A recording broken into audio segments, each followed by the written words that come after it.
Okay, we will call the Williams County Board of Commissioners meeting for March 7th to order. Roll call, please. Barry, Here. Steve, Here. Bo, Here. David. Here. We have quorum, will proceed. If everybody please stand up for the Pledge of Allegiance.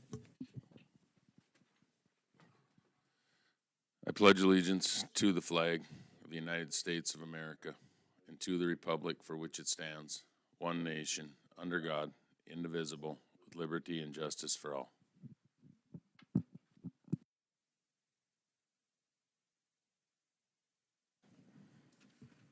Okay, brings a consent agenda. What are the wishes?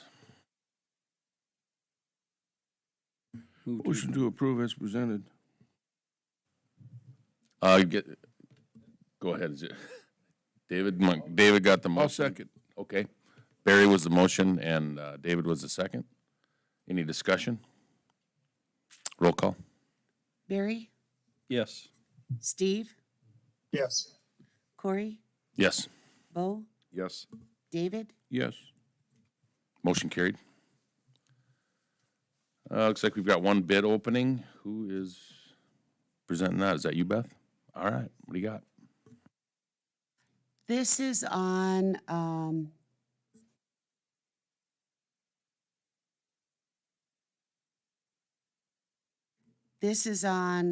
Section 10 in Township 157 North, Range 95 West, Tioga Township.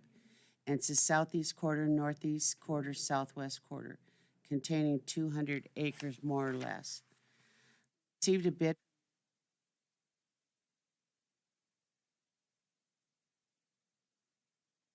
$100 per net mineral acre, which is totaling 2.5 net mineral acres is all we have, totaling $3,750, subject to 3/16% royalty paid on producing wells, and publication costs of $54. And then I request that the lease be renewed by Assistant State's Attorney Karen Prout and authorize me to sign the lease. Any questions for Beth? What are the wishes?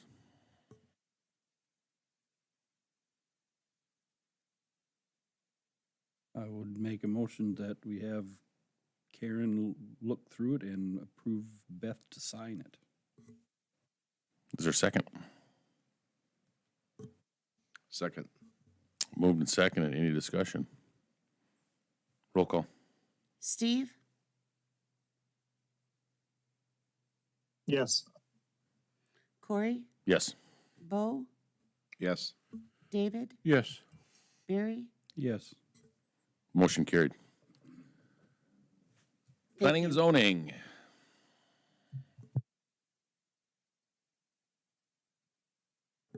Good morning, Michelle Haugen, County Planning. The first one we have today is LU-0119-22. It's Ed Rentamaki on behalf of Roger L. and Mary Lou Manger. They're requesting a zone change to the rural residential zoning district. The subject property is approximately 11.98 acres, and the property is currently within the agricultural zoning district. This is also going through the minor subdivision to create 2 lots. The parent parcel will be a 1/4 section. The larger lot will be 148.8 acres and will remain in the agricultural zoning district. And the zone change would be for the 11.98 acres to rural residential. The purpose of this 11.98 acre lot is to encompass an existing saltwater disposal site. The county does not normally regulate or does not regulate oil and gas uses, so there's not really one specific zoning district that really works best for this type of use. Instead, we, as a staff with the owner and the applicant, we determine what we feel the best zoning district based on the size of the newly created lot would be and the potential use after oil and gas cease to exist. There's access to both lots would be off of 71st Street Northwest, and the larger lot can be also accessed off of 151st Avenue Northwest or County Road 5. when planning and zoning met, they did recommend denial of the zone change. However, they did then move to recommend a variance for the newly created lot to remain in the agricultural zoning district, which after learning that it was a saltwater disposal rather than a well pad site, we actually agree with them that that would probably be the best route to go with it. Can you explain to me, I guess I'm not really following the denial then the variance. Help me wrap my head around that. They had to, they weren't really comfortable changing it to rural residential for the purpose of having a saltwater disposal site on it. With saltwater disposal sites, they follow the land. They don't follow, they're not like the minerals where you can retain them. And after talking with the applicant, it sounds like they're thinking of selling the farmland. So they wanted to keep with their family's wishes. They want to keep the saltwater disposal and the income coming off of that. So they had to separate it off. Planning and Zoning Committee really just didn't like changing it to rural residential. They really would rather it stay agricultural. So then if the saltwater disposal goes away, then they would be able to turn that into farmland rather than have a random rural residential lot out there. So the variance would allow the family to keep that. Yes. Yep. Okay. Does anybody have any questions here? The applicant's here. Do you guys have anything you want to add?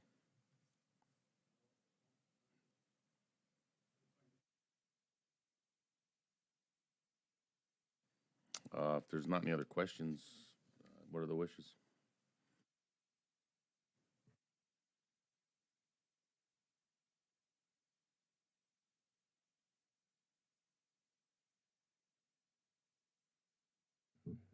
You want a motion, sir? Mr. Chairman, I'll make a motion that we follow the Planning and Zoning Commission's recommendation and deny the request and approve the recommended variance for the 11.98 acre parcel to remain in the agricultural zoning district. Okay, is there a second? Second. Okay, moved and second. Any discussion? Roll call, Beth? Steve, Yes. Corey, Yes. Bo, Yes. David, Yes.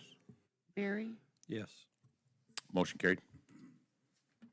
Okay, so the second one, much like the first one, this one is LU-012122. Ed Rentamaki on behalf of Roger and Mary Lou Manger. They're requesting a zone change to rural residential. The proposed property is approximately 18.62 acres, and the parent property is currently within the agricultural zoning district. The applicant is requesting a minor subdivision to create 2 lots. The parent property is approximately 80 acres. The newly created lots will be 60.71 acres and about the 18.62 acres. The 60.71 will remain in the agricultural zoning district, while the applicant is requesting a zone change to rural residential for the smaller 18.62 acre lot. The purpose of this lot will be to encompass the existing homestead and farm buildings. Access to these lots, again, will be off of 71st Street Northwest, and the larger property could be accessed off of 71st Street Northwest as well. The plat is currently going through the review process, and recording will be contingent upon the approval of the zone change. When the Planning and Zoning Commission met in February, they recommended approval of this request. Okay, any questions? Applicant have anything to add? Okay, what are the wishes? Make a motion to approve following staff's recommendations. Motion, is there a second? Second. Moved and seconded, discussion? Roll call, Beth? Corey, Yes. Bo, Yes. David, Yes. Barry, Yes. Steve, Yes. Motion carried. Thank you. Looks like we're the Department heads, Lindsay, I think you're up.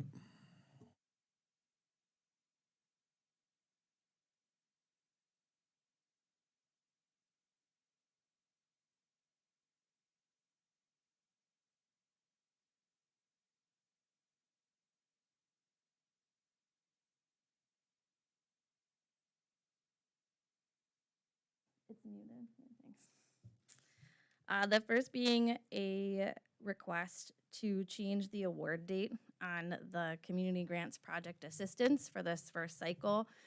Unfortunately, Commissioner Montgomery will be out of town now for one of the review meeting dates for the Finance Committee, and then also that award date that was initially planned, which was March 21st. So the request would be to change the award date to May 2nd, when he would be back in town. And also giving a little bit more time, because then for another review meeting at the Finance Committee meeting in April. And so then, if you were to approve this change, we would notify all applicants of this change as well. Okay, that's to the May 2nd meeting, you So said? the May 2nd meeting would be the award date. Okay, can I get a motion to that effect if you know for an agreement?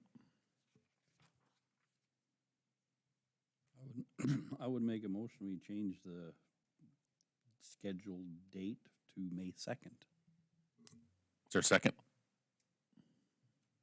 Second. Moving second, any discussion?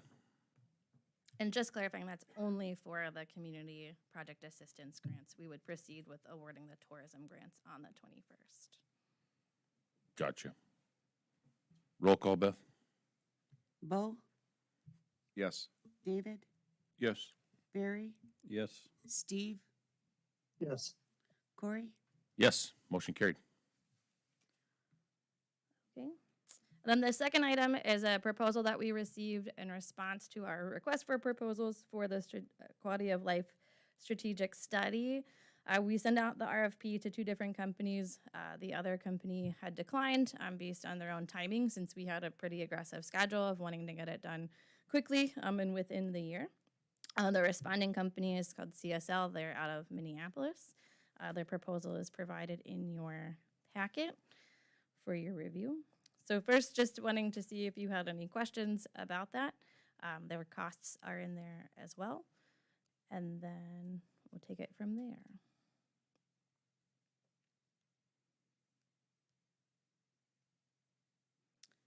They're proposing a three-phase approach. They would provide results and feedback throughout the process. So again, this is not a study where we go into a black hole for a certain period of time and you only get answers at the end. Again, part of that RFP was identifying the projects that we already have ongoing in our community, and the intent is to be able to work together across the community, including our own interests and things that our own departments need to proceed in the future, and how we can strategize to work together. There are specific activities in there for design elements of buildings, consideration of types of events that folks want to hold, what our market can support. We do not have recent market data for our area, despite previous reports having been done. At this point, they are old, and pretty much anything that's now happened post-COVID is a completely different world. So, any questions? Are we applying for a grant to pay for this? I've heard of some grant programs that exist out there. If you are looking for it if we can move forward, I'd be seeking a request for up to $200,000 that would come out of our community engagement budget, of which I had kind of bucketed some funds for development-related activities this year. But thanks for checking. Is there any other questions for Lindsay?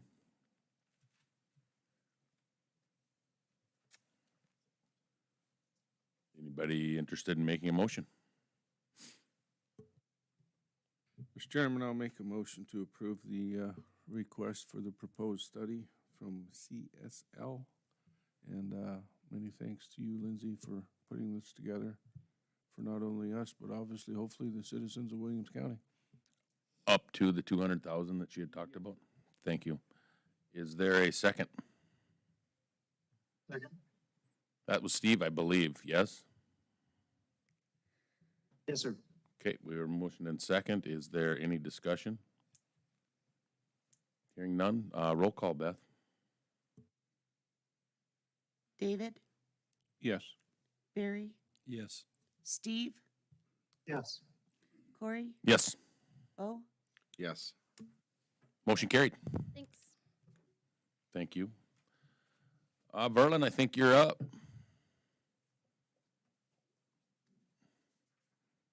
Been a while since we've had you at the mic, so we might keep you here for half the morning. Okay, morning, Commissioners. Previously, vehicles we had purchased for patrol, because the only thing that was available to us at the time, with whatever the car market is in today's world, was Dodge Durangos. And those vehicles have not held up well. We have 9 Durangos in our fleet currently. Of that, we have 6 that are very problematic. 5 have been in the shop numerous times, 1 blown motor, I believe a transmission transfer case, some body damage to one, and electrical issues to another that cannot be diagnosed, where the car just shuts down randomly. Yeah, it's been entertaining at the very least.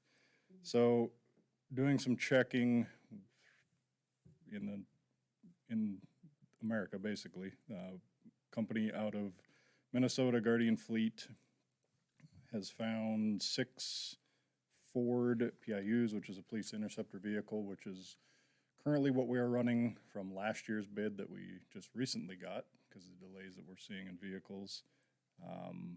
These vehicles are being honored on state bid price. However, for, I think, this company to make money, they do have a finance charge of $4,985.50 per vehicle, which would also include delivery to Williston. For these 6 vehicles that we were able to find through this company, one of them is a 2023 Ford Explorer with the EcoBoost, and then the other 5 are just going to be a standard gas engine. So total cost for those 6 vehicles through this company with delivery would be $256,544.94. To then upfit these vehicles, which would be through Heckbuilt, who is the company that we use on all of our vehicles, would be $88,680. To do the graphics removal on previous models and to go with graphics on the new models would be $6,570 for a total cost of $351,794.94. I know this is out of budget. This is not something we had planned for, but we also didn't plan for our vehicles to be down with the frequency with which they are. It's become quite challenging, essentially doing musical cars with our patrol division to keep things up and running and putting a lot of additional miles on cars that we would like to continue to use for longer than the miles are going to show if we continue this process. So looking for some guidance from the commission here if we want to do this potentially out of budget, as I discussed. We don't have another public safety grant committee meeting until April, so this was not something that was brought up at a previous meeting, but it could potentially be a funding mechanism to affect this out of budget as well. Is there any comments or questions? I mean, my only comment is we've got to have them in safe vehicles and vehicles that are reliable. So I don't think there's an option of whether we do it or not. It's just how we get it done. It's pretty hard not to provide any services if you're not having a reliable vehicle, I guess. So, Mr. Chairman, I'll make a motion that we approve the request to purchase these 6 vehicles and accessories, and ask Erlen maybe to submit a grant request to the public safety for the amount. Okay, is there a second for that motion? I would second that. Okay, moved and second. Any discussion? Hearing none, roll call, please. Barry, Yes. Steve, Yes. Corey, Yes. Bo, Yes. David, Yes. Motion carried. Thank you. On our corrections division area, things have been going fairly well. We're running daily numbers of somewhere around 58 to 68 on any given day. We have pretty good staffing numbers. Things have been good with the Captain Mole in there and our new lieutenant's position, Lieutenant Carr, has been operating now for a few months. I think the culture is good. Our turnover is reduced from where we'd had it. And overall, our last 3 inspections from the DOCR have been 100% compliant, so everything is operating really well in that area. We are, I think, adding 1 additional person to the drug task force here in the next couple of weeks as we get that process done as well. Been down 1 individual as they move back to the patrol division, so a little bit of internal change. And otherwise, things are operating pretty well from the sheriff's office stance. Has anybody got any other questions for Sheriff? Thank you very much. Thank you, appreciate it. Did I miss any department heads? We got everybody that was on the agenda. Helen, looks like it's you.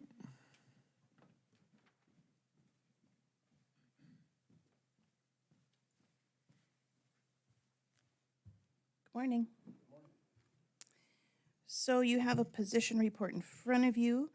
It shows that we are requesting permission to fill a legal secretary position in the state's attorney's office. We did get a retirement notice from someone, so it's a ways out, but we'll get moving on that and try and get somebody in and trained before she's gone this summer.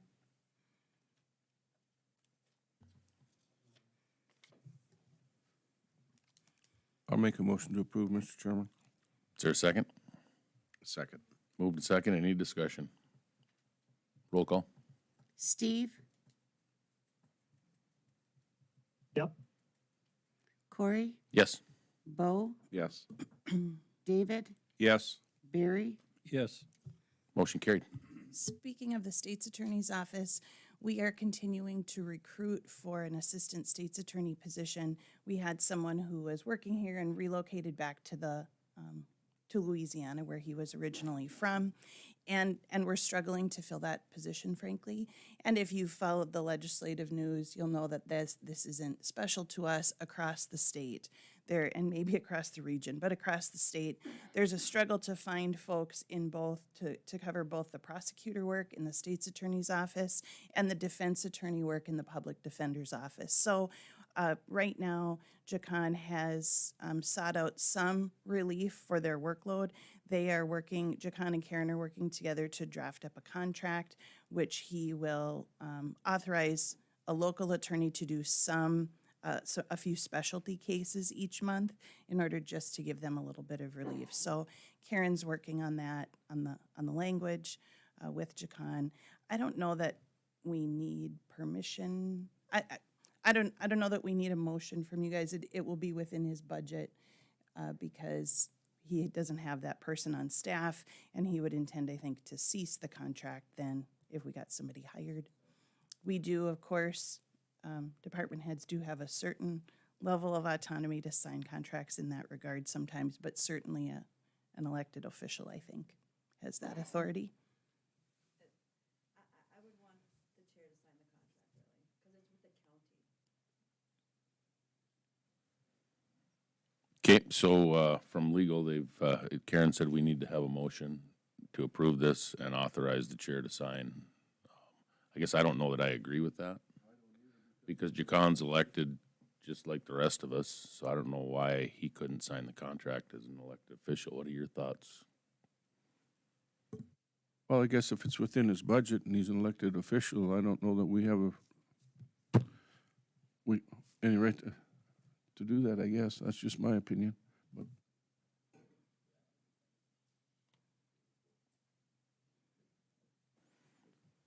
Okay, thanks for trying to keep us out of trouble, Karen. We're gonna let Jacan go ahead and take care of it. Let's go on to board positions. Sam Arnson, having served on the weed board for, I'm sorry, I looked it up and now I don't remember. He'd been on the weed board for quite a while. He did resign, and we did get an applicant, David Telk, applied. And so I would ask this board to appoint him to fill out Sam's term, which ends 8/31 of 2023. I'll make that motion. Is there a second? Second. Any discussion? Beth, roll call, please. Corey? Yes. Bo? Yes. Yes. Barry? Yes. Steve? Yes. Motion carried. A little bit of housekeeping. The Tuition Appeals Committee is a committee that honestly doesn't meet very often, but that we're obligated to have if we have, I think it relates to disputes between folks who have kids going outside of their school district boundaries. And so there are 3 seats on that committee. One held, and of course the Century Code tells us who needs to be on this committee. Superintendent of schools or their designee, Jody Johnson, has been appointed in the past. State's attorney or their representative, Karen, has served in that role, and then a commissioner. And Bo has previously served in that role, but having talked to Bo and then Commissioner Montgomery would be willing to serve in that role going forward. So I am looking for a motion to reappoint 2 people, Karen and Jody, and then to appoint Commissioner Montgomery to the Tuition Appeals Committee, please. Anybody got any questions or wish to make a motion? I would make that a motion. Can I give you the term? 3/21 of 23 to 3/20 of 26.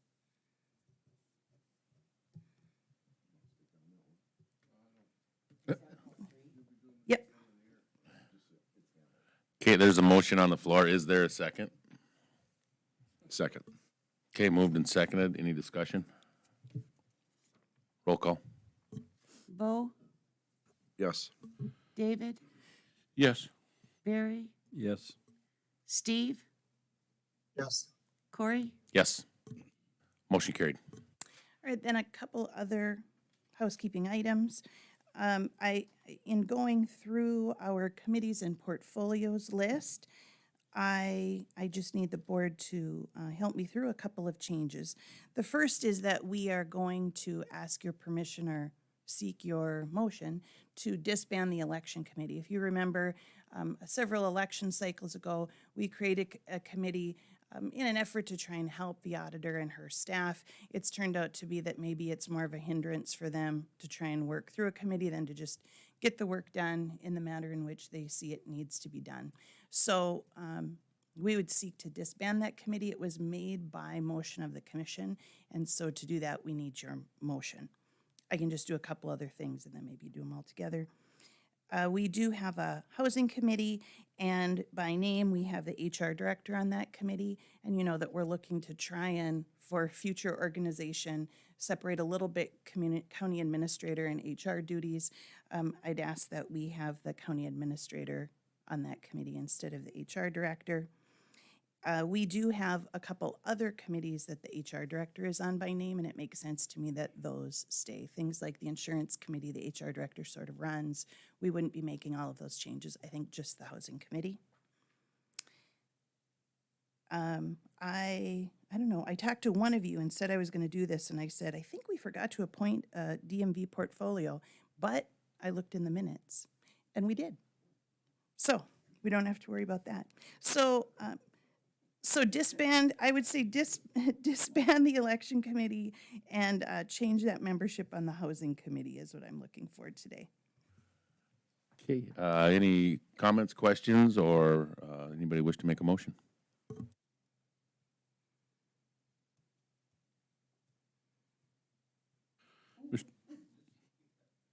I would make, I don't know how you want to word it, but I would make that a motion. Is there a second? Moved and seconded. Any discussion? Roll call, Beth. David? Yes. Barry? Yes. Steve? Yes. Corey? Yes. Bo? Yes. Motion carried. And then just while you're all here, I think you've seen it happening, but I just wanted to say for the record that we are with a county administrator in place and of course the communications department having been something we have for almost 10 years. But during a legislative session, sometimes we cannot wait until a commission meeting to have the letters of support or sometimes it's just a statement of how Williams County is doing a certain thing that's been requested by maybe one of our partners or sometimes one of our local legislators. And so those letters are being written and submitted. Often they are written or submitted by sometimes they're written by someone else and signed by me, but sometimes they're signed by the county administrator.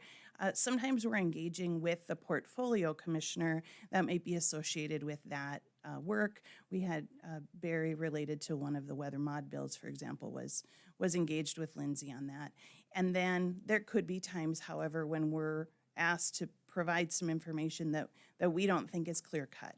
And I just want to assure you that in those times, we would bring that before the board. We would make sure that we understood what the 5 of you wanted us to do. So when we're doing that work, it's things that are obvious and not subjective. So you say sometimes the portfolio commissioner is involved, but not always? I would tell you that we are always engaged a little bit, but if I need to provide information on the HR side about our turnover rates in certain departments to a legislator, I'm not calling David to check on that. I'm just getting that done. But if sometimes they want a commissioner to be involved in the conversation to sign the letter. So we just work our way through. I just wanted you to know it was happening. The other thing that Beth and Karen and a number of us have talked about here is we are going to try and not implement a process, but rather to be mindful about information requests that are going to come before this board or continue to come before the board to make sure that we are doing some research, due diligence, either ahead of that conversation here, or maybe sometimes if you guys want to defer some work back during a meeting to make sure that we're getting research that will help you all to make a decision. Sometimes in the back, I think, oh, if only I could do a little digging and find out exactly what we've been doing before you all are asked to make a decision. So we're going to try and work through if Beth sees some things coming, I may be trying to get some information pulled together ahead of a commission meeting so that you all can be a little more informed. Hopefully it saves you all from feeling like you need to make committees too sometimes when we need to do a little staff research and then we could help you out at the next meeting. Any questions for me? Yes, sorry to ask remotely here, but just curious on our search for a new vector director. Is there anything? Yeah, we have a couple of candidates and I'm working with the chairman of the Vector board. Vector, how it's coming along. So, yeah, process is moving along, Steve. I am working with the chairman of the Vector board. Fantastic, thank you.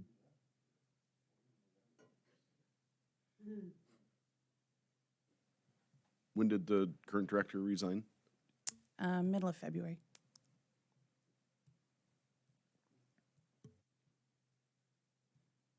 Okay, any other questions for Helen?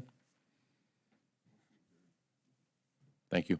Yep. Brings us to H, adjournment. We'll close sorry. On the motion that you guys made on that, accepting Miralax's oil and gas lease, you said to have Karen review it and authorize me to sign it, but you guys did not accept the terms of the proposal terms. I guess that would have been, I thought that was implied. Yeah, I did too. So that's the agreement. Yeah. Okay, that's going to be it for the meeting.